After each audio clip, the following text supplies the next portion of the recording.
भारतीय वायुसेना ने लद्दाख में अग्रिम मोर्चे पर सर्दियों की तैयारियां शुरू कर दी हैं। बड़ी तादाद में सैनिकों को साजो सामान समेत लद्दाख के मोर्चे पर पहुंचाया जा रहा है। इसकी वजह यह है कि चीन के सैनिक अभी भी फिंगर फोर से पीछे नहीं हटे हैं। रक्षा मंत्री राजनाथ सिंह ने एयरफोर्स कमांडर कॉन्फ्रेंस को संबोधित किया। उन्होंने कहा कि लद्दाख में वायुसेना की तैनाती से विरोधियों को कड़ा संदेश गया है। राजनाथ सिंह ने कहा, वायुसेना हमेशा अलर्ट पर रहे। वायुसेना प्रमुख ने कहा, हम किसी भी खतरे से निपटने के लिए तैयार हैं। अमेरिका ने टिकटॉक ऐप पर प्रतिबंध की दिशा में बड़ा फैसला लिया है। यूएस के सेनेट पैनल ने टिकटॉक पर बैन के बिल को लाने की मंजूरी दे दी है। अमेरिकी सरकार में टिकटॉक के इस्तेमाल पर प्रतिबंध के लिए बिल लाया जाएगा। इंडिया आइडियाज समिट में प्रधानमंत्री मोदी वीडियो कॉन्फ्रेंसिंग के जरिए शामिल हुए। अपने संबोधन में पीएम मोदी ने अमेरिका को भारत के हर क्षेत्र में निवेश का न्यौता दिया। पीएम मोदी ने भारत और अमेरिका के जीवंत लोकतंत्र और प्राकृतिक सहयोगी भी बताया। प्रधानमंत्री मोदी ने कहा कि भारत अभी से सभी के लिए अवसरों की भूमि है और आत्मनिर्भर भारत के लिए अमेरिका की अहमियत पर बात की। पीएम मोदी ने दुनिया के लिए बेहतर भविष्य की जरूरत पर बल दिया। पीएम ने कहा कि कोरोना ने घरेलू उत्पादन पर जोर देना सिखाया है। विदेश मंत्री एस जयशंकर ने भारत अमेरिका संबंधों को लेकर बड़ा बयान दिया है। उन्होंने इंडिया आइडियाज समिट में कहा कि भारत और अमेरिका में बड़े एजेंडे तय करने की क्षमता है। दोनों देशों को मिलकर बड़ा सोचना होगा। अमेरिकी विदेश मंत्री माइक पोम्पियो ने इंडिया आइडियाज समिट में भारत की तारीफ की। उन्होंने टिकटॉक समेत 59 चीनी ऐप पर प्रतिबंध लगाने के भारत के फैसले की तारीफ की। पोम्पियो ने चीन के ऐप को भारत की संप्रभुता के लिए खतरा कहा और साथ मिलकर काम करने पर जोर दिया। अमेरिकी चैनलों का दावा है कि ह्यूस्टन में चीन के वाणिज्यिक दूतावास के अंदर हजारों दस्तावेजों में आग लगा दी गई। चीन के वाणिज्यिक दूतावास के पास की एक बिल्डिंग में रहने वाले व्यक्ति ने घटना का वीडियो बनाया।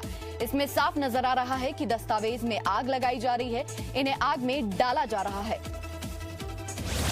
जम्मू कश्मीर के कुलगाम जिले में एक पुलिस वाले की हत्या कर दी गई। घटना के बाद सुरक्षा बलों ने इलाके में सघन तलाशी अभियान शुरू किया। अभी तक हमलावर की फिलहाल पहचान नहीं हो पाई है। पाकिस्तान की जेल में बंद भारतीय नागरिक कुलभूषण जाधव को लेकर पाकिस्तान ने नया पैंतरा चला है। पाकिस्तान सरकार ने इस्लामाबाद हाई कोर्ट में नई याचिका दायर की है। याचिका में कोर्ट से जाधव के लिए वकील नियुक्त करने की मांग की गई है।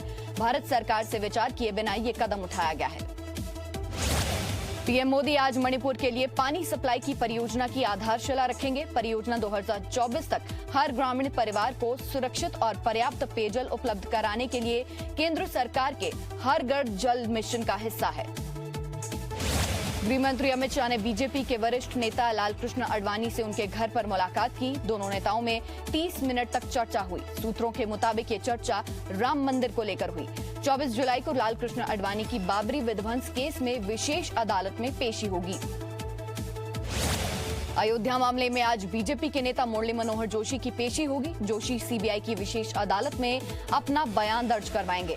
वहीं शिवसेना ने कहा कि अयोध्या में राम मंदिर की मंजूरी मिल गई है तो सरकार बाबरी विध्वंस केस को क्यों खत्म नहीं कर रही है। उत्तर प्रदेश सरकार ने बकरीद के त्योहार को लेकर गाइडलाइन जारी की है। गाइडलाइन में कहा गया है कि बकरीद के दौरान किसी भी धार्मिक स्थल पर सामूहिक रूप से भीड़ इकट्ठा न करें। खुली जगह पर कुर्बानी न देने को कहा गया है। गलवान घाटी में शहीद हुए कर्नल संतोष बाबू की पत्नी संतोषी को तेलंगाना सरकार ने डिप्टी कलेक्टर के पद पर नियुक्त किया है। मुख्यमंत्री चंद्रशेखर राव ने शहीद कर्नल संतोष बाबू की पत्नी संतोषी को नियुक्ति पत्र दिया और हैदराबाद या आसपास के क्षेत्र में तैनाती के निर्देश दिए। मध्य प्रदेश विधानसभा में प्रोटेम स्पीकर रामेश्वर शर्मा ने कहा कि अयोध्या में राम मंदिर निर्माण के साथ कोविड-19 का खात्मा हो जाएगा। उन्होंने कहा कि जैसे भगवान राम का अवतार राक्षस वध के लिए हुआ था, वैसे ही राम मंदिर निर्माण से कोरोना खत्म हो जाएगा। राजस्थान विधानसभा स्पीकर की याचिका पर आज सुप्रीम कोर्ट में सुनवाई होगी। याचिका हाईकोर्ट के आदेश के खिलाफ है। हाईकोर्ट ने 24 तारीख तक सचिन पायलट और उनके खेमे के 18 विधायकों के खिलाफ कार्रवाई नहीं करने के आदेश दिए हैं। राजस्थान के पूर्व उप मुख्यमंत्री सचिन पायलट खेमे ने भी सुप्रीम कोर्ट में कैविएट में कहा गया है कि हमारा पक्ष सुने बिना सुप्रीम कोर्ट आदेश जारी नहीं करे। मामला बागी विधायकों को अयोग्य ठहराने का है। राजस्थान के मुख्यमंत्री अशोक गहलोत ने प्रधानमंत्री को चिट्ठी लिखी। गहलोत ने लिखा कि राजस्थान में चुनी हुई सरकार को गिराने की साजिश हो रही है। गहलोत ने इसके पीछे खास तौर पर केंद्रीय जल शक्ति मंत्री गजेंद्र सिंह शेखावत का हाथ बताया। प्रवर्तन निदेशालय ने राजस्थान के मुख्यमंत्री अशोक गहलोत के बड़े भाई अग्रसेन गहलोत समेत 4 लोगों के खिलाफ मनी लॉन्ड्रिंग का मुकदमा दर्ज किया है। ईडी ने इस कार्रवाई के साथ 150 करोड़ रुपए के फर्टिलाइजर घोटाले में अग्रसेन गहलोत के कई ठिकानों पर छापे भी मारे। प्रवर्तन निदेशालय ने राजस्थान, गुजरात, पश्चिम बंगाल और दिल्ली में घोटाले से जुड़े लोगों पर छापेमारी की। मामला किसानों के लिए रियायती दरों पर खरीदे गए खाद को प्राइवेट कंपनियों को बेचे जाने का है। इससे पहले आयकर विभाग भी गहलोत के करीबी कारोबारियों पर छापेमारी कर चुका है। भारत में कोरोना संक्रमितों की संख्या कुल 12 लाख के करीब पहुंच गई है। स्वास्थ्य मंत्रालय के ताजा आंकड़ों के मुताबिक देश में कुल संक्रमितों की संख्या 11,92,915 हो गई है। इनमें से 4,11,133 एक्टिव केस हैं, जबकि 7,53,550 लोग ठीक हुए हैं। भारत में कोरोना मरीजों के ठीक होने की दर एक बार फिर से 63.12% हो गई है। हालांकि कोरोना के फैलने की दर भी तेज होती जा रही है। भारत में पिछले 3 महीने में कोरोना से 10 लाख लोग संक्रमित हुए हैं। दिल्ली में कोरोना संक्रमित मरीजों के ठीक होने की दर बढ़कर 85% हो गई है। पिछले 24 घंटे में संक्रमण के 1,227 नए मामले सामने आए, जबकि 1,532 मरीज इलाज के बाद ठीक हुए। दिल्ली सरकार ने हर महीने सर्वे करवाने का फैसला किया है।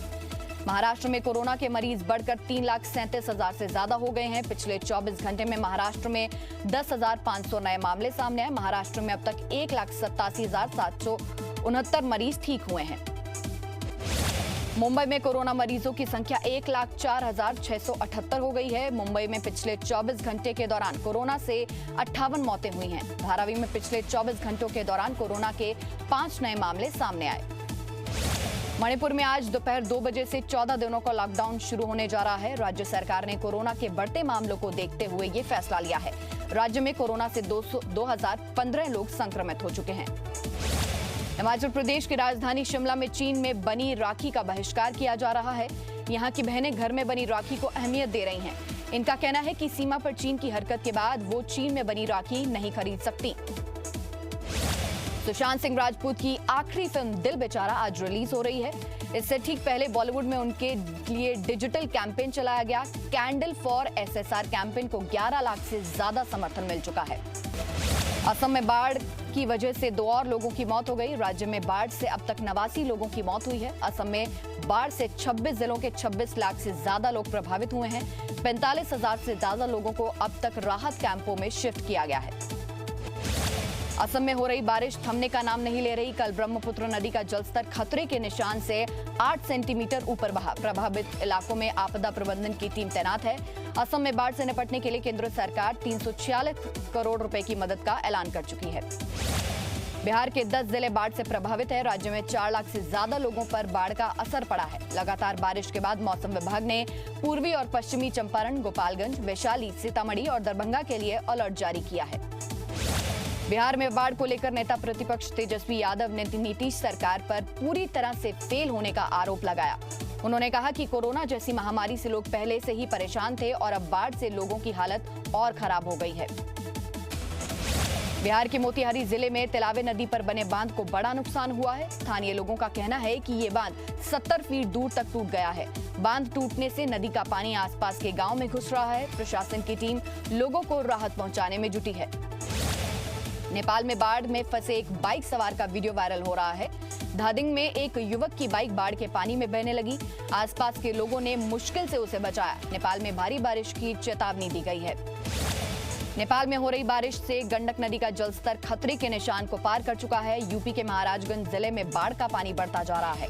कई बीघा खेती पानी में डूब गई है। खबरों के मुताबिक वाल्मीकि नगर बैराज से 4 लाख क्यूसेक पानी छोड़ा गया है। उत्तर प्रदेश के महोबा में हुई लगातार बारिश से लोगों का जीना मुश्किल हो चुका है। बारिश का पानी जिला अस्पताल के अंदर तक घुस गया है।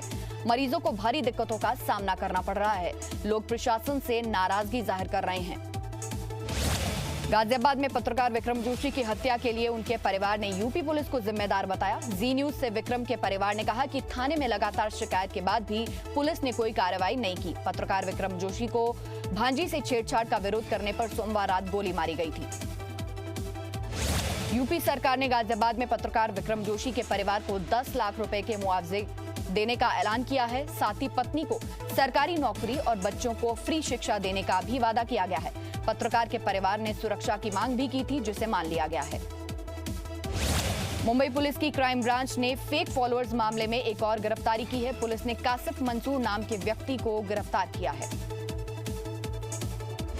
दिल्ली पुलिस के साथ एक व्यक्ति की मारपीट का वीडियो सोशल मीडिया में वायरल हो रहा है। एक लड़का 2 पुलिस वालों से उलझता हुआ दिख रहा है। फिलहाल ये साफ नहीं हो पाया है कि ये तस्वीरें कब की हैं।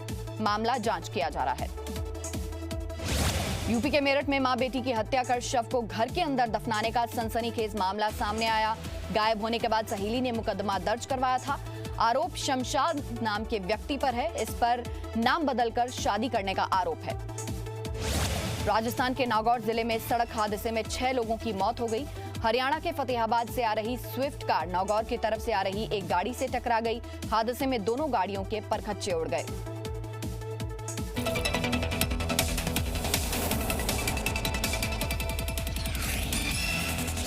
Presenting B News app, available on Google Play and App Store. Download it now.